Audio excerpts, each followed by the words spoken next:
Two, three, and there we are. Okay, guys, what a perfect little week for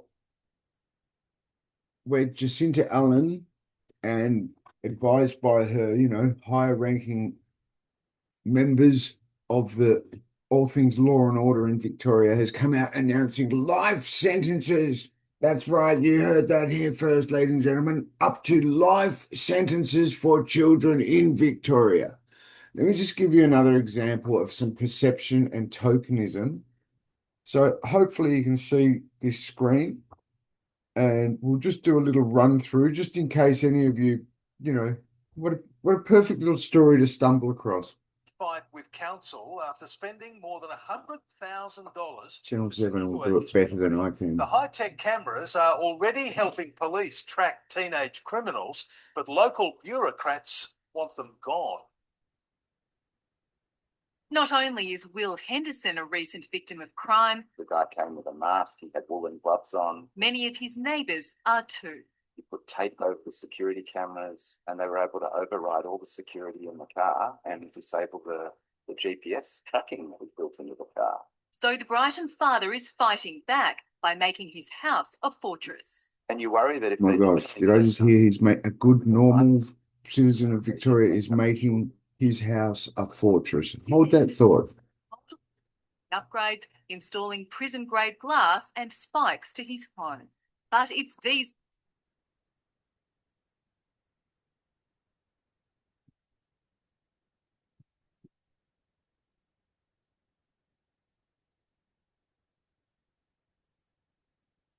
So that brings me back to this nonsense there, which is the Victoria introduces new laws to allow police to strip fortifications from bikie clubhouses. Now, this was going to be the great legislation that was needed to eradicate all things drugs and organised crime. Look, I mean, it wasn't life sentences for children, but, it was going to definitely help in eradicate all things organised crime and drugs. It had nothing to do with the corruption that exists in government offices.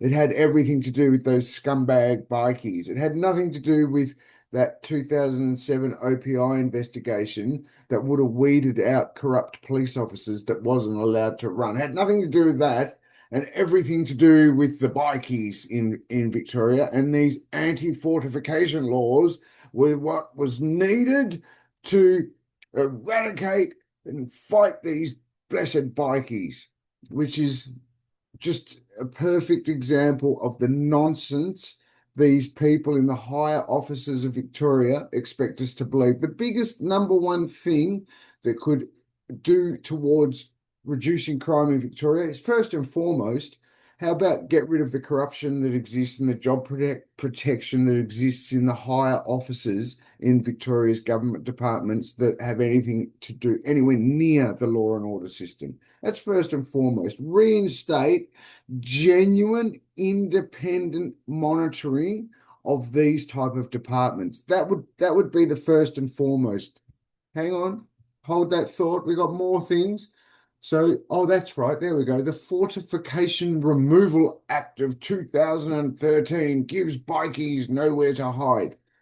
Well, some 10, 12 years further on, of years of well proven, like they got caught out. Somebody was smart enough to play dumb and caught them out weaponizing sex offences, harassing people until the brave unsuspecting are getting shot and killed and all manner of horrible things. Oh, hang on, that's right. Until corrupt police officers were weaponizing artificial intelligence, until the people they were having sport with were barreling down a Burke Street Mall, killing innocent people, but still nobody has been held to account for that. Still nobody has been.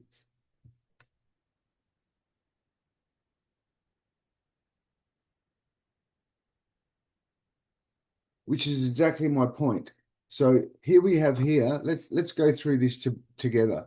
This goes back to about the perfect time. You know how you got to bake a cake or get that omelette nice and golden brown. It takes a bit of time for that rot to really, the when the abuses of power, nobody gets held to account. You know, the Teflon corruption figures in the higher offices of Victoria's law and order system, you know, just to really get that in corruption ingrained. So Deputy, this goes back to 2007, I think. Deputy Police Commissioner Karen Walsh says he is not surprised by the findings of a report outlining concerns over corrupt cells within Victoria Police. Are you kidding? And they allowed this to continue. The Office of Police Integrity's annual report says the number of corrupt officers is small, but some are long-serving members with extensive influence, and that is that. Don't misread this as being sexist, but the faceless men, the faceless people you hear in the background who pull the strings, I just call them the anti-corruption unit now after the decade of harassment. But same type of people hiding in the background. So he says there are strategies in place to target former officers who may be running corrupt syndicates within the force. Show me where's one. Where is one officer that has been convicted? We built an entire prison unit for this, an entire prison unit. They even built that prison unit, I kid you not, with larger cells. And just in case you were in doubt, like, oh, gee, maybe they didn't build it with larger cells because corrupt police officers are going to do their prison time harder in Victoria, so we'll give them bigger cells. Just in case you're in doubt of that, they even built prison units in the same prison after this prison unit was built, which went back to the original normal standard regulation size prison cells. You couldn't write this. You really could not write this. Anyway, my point is, oh, hang on, here's another one. You can have a look. OPI won't solve anything. More reports of the OPI investigation that they did not allow to run, which is just allowed for that in culture of corruption and abuses of power which a lot of you saw, a lot of you were exposed to, because it was like, well, what are they doing that for? Oh no, because he didn't apologize to a police informant who was bribed with the returned custody of the people aren't fools. So my point is, you can wheel out all this nonsense, all this perception and this tokenism, but while you're doing that, you've got police officers taking bribes off drug dealers, going light on drug importers, working with drug importers, redistributing the evidence room with approved drug dealers. While you've got all that, it's all for nothing. Until you eradicate the corruption that exists in the law and order system, in the higher offices of the police, until you at least start holding people to account that have been responsible for some really ugly, yuck, creepy, like sexually orientated, like literally turning the Melbourne Drug Court, Magistrate Pappas's Melbourne Drug Court, into literally something that Jeffrey Epstein would be proud of. Like literally weaponizing sex offences and sex trafficking women.